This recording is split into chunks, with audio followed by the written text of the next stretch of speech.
ආයිබෝවන් හෙළේ මහා සංස්කෘතික මංගල්‍ය මහනුවර කන්දොඩරට ඇසළ පෙරහැර මේ දිනවල පැවැත්වෙනවා.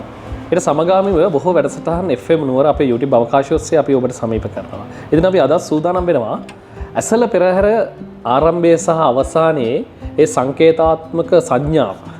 එහෙම නැත්නම් අපි කතා කරොත් දිය කපන එහෙම නැත්නම් අපි කතා කරොත් කප රැගෙනීමේ තැන සිටම අවසානයේ වලියම් මංගල්‍ය දක්වාම මේ කාර්යභාරය මේ බාරදූර රාජකාර්ය ඉතිහාසයේ සිටම අද දක්වාම මේක රැගෙන එන මහා දේවාලය ගැන කතා කරන්න. ඉතින් අපිත් එක්ක අද සූදානම් වෙනවා මහා දේවාලය ගැන කතා කරන්න.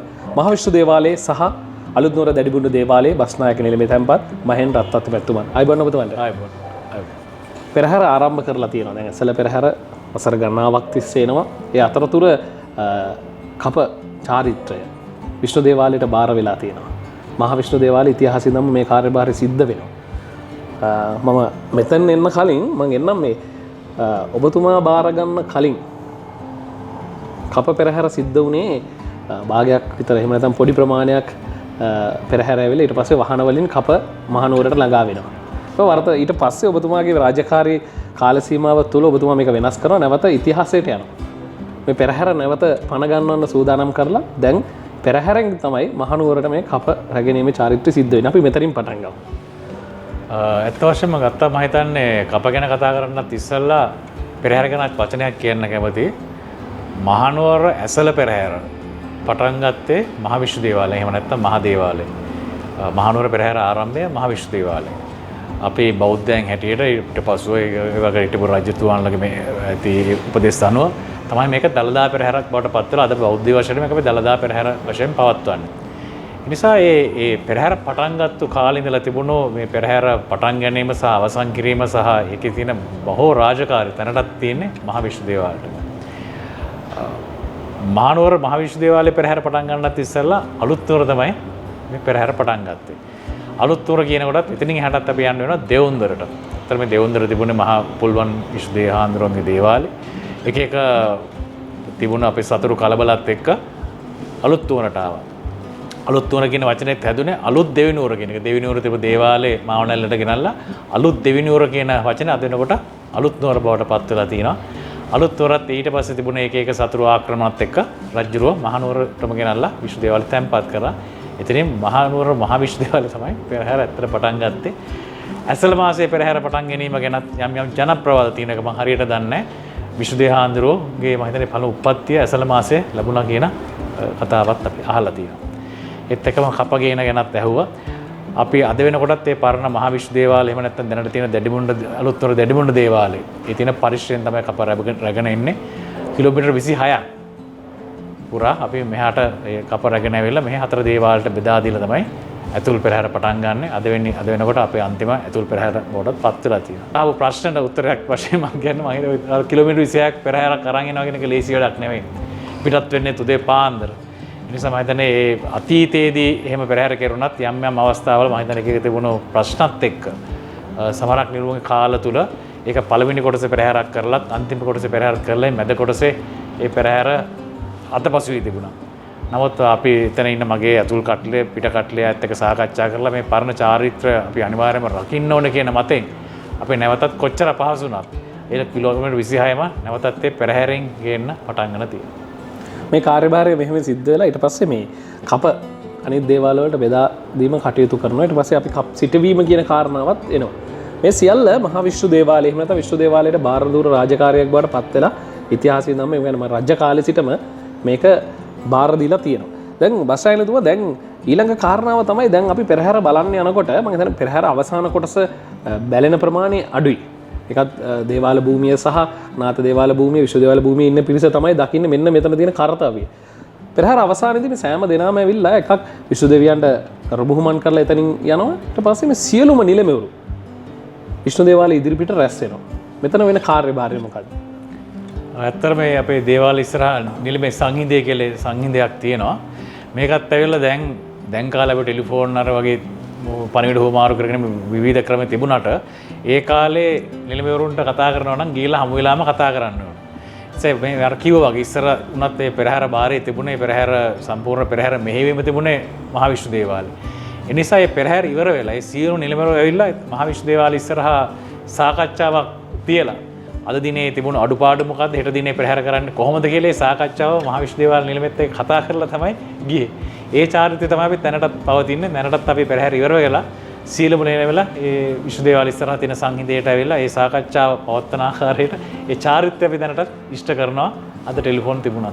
විෂ්ණු දේවාලය සහ බැඳුණු මේ කියන්නේ දැන් ඇසල පෙරහැර, දළදා පෙරහැර මේ කියන කාරණා දෙකක් මෙතන. දළදා පෙරහැර ඊට පසුව තමයි මේ ඇසල පෙරහැරත් එක්ක එකතු වෙන්නේ. මෙන්න මේ කාරණාවේදී දැන් දිය කපන තැන. ඉතිහාසයේ නම් අද දිය කපන ගැටඹේ දියගන් තොටේ නෑ ගන්නෝරුව දියගන් තොටේදී මේ පන්සල නෑ ඉතිහාසයේ.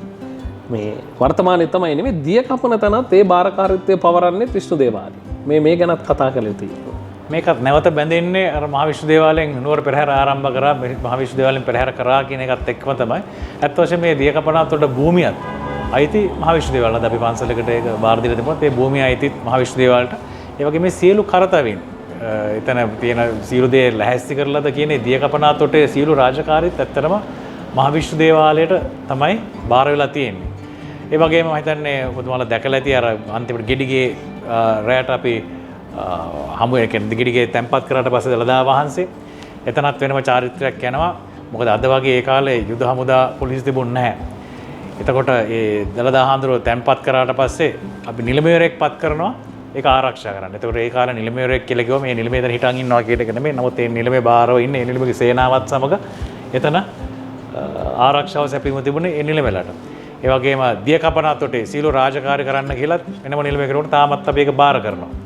ඒ චාරිත්‍රෙත් තාම මේ මහා විශ්වවිද්‍යාලයෙන් තමයි නම් කරන්නේ අහවල් නිලමේ මෙහෙම ගිරිගේ බාරවත් අහවල් නිලමේ තොට බාරවත් ඉන්නවා කියන ඒ චාරිත්‍රෙත් අද වෙනකොටත් අපි තාම මේ පරණ චාරිත්‍ර ඉෂ්ට කරගෙන යනවා.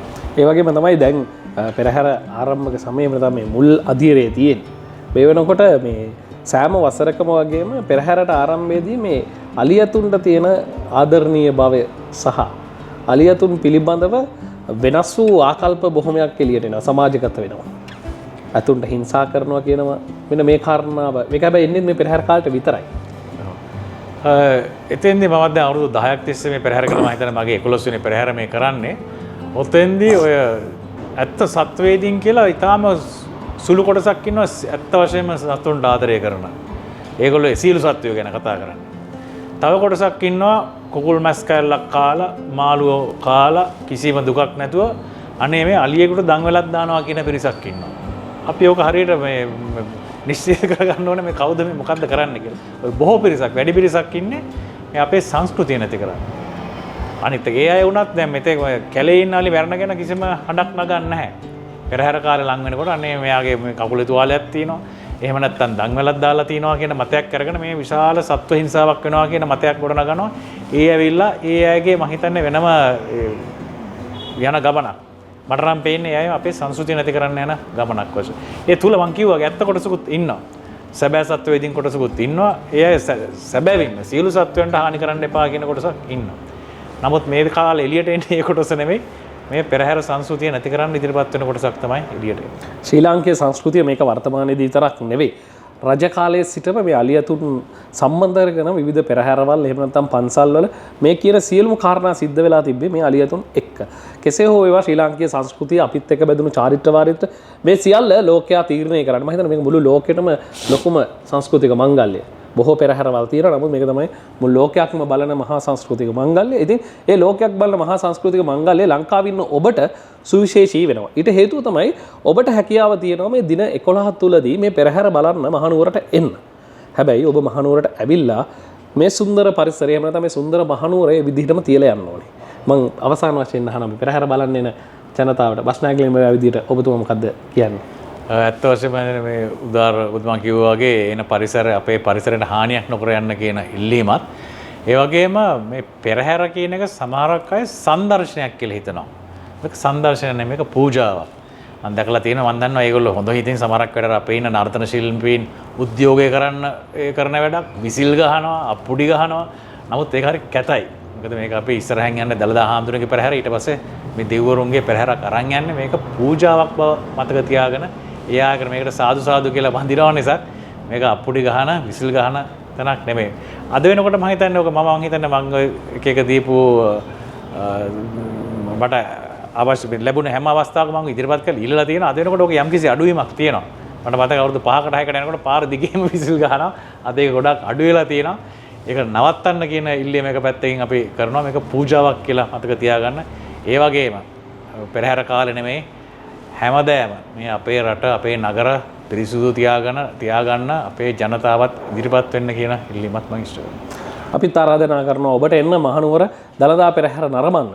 මේ දළදා පෙරහැර වැද පුදා ගන්න ඔබ ආරාධනා කරනවා. හැබැයි ඔබ ගෙදරින් ගේන සෑම දෙයක්ම නැවත ගෙදරට අරන් යන්න කියන මතක් කිරීමත් ඔබෙන් අපි ඉල්ලීමක් විදිහට කරනවා. ඒ වගේම තමයි ඔබ පෙරහැර නරඹන්න එනකොට ඔබගේ දරුවා පුංචි දරුවෝ අරන් එනවා. මේ දරුවෝ අතරමං වෙන්න පුළුවන්. ඒ නිසා ඒ ගැනත් විමසිල්ලත් වෙන්න කියලා අපි ඔබට ආරාධනා කරනවා පෙරහැර නරඹන්න කියලා. ඉතින් ඒකත් එක්ක අපේ වැඩසටහන මේ විදිහට පෙරහැරට පෙරමන් අවසන් කරනවා. තවත් දවසක එහෙම නැත්නම් තවත් පෙරහැර ගැන සවිස්තරාත්මක වැඩසටහනක් ඔබට ගෙන බලාපොරොත්තු වෙයි. එතෙක් ඔබට සුබ දවසක්. එනම් බස් බොහොම ස්තුතියි කාර්යබහුල වෙලාවක අපිත් එක්ක තුනට ආයිබෝන්. ආයිබෝන්.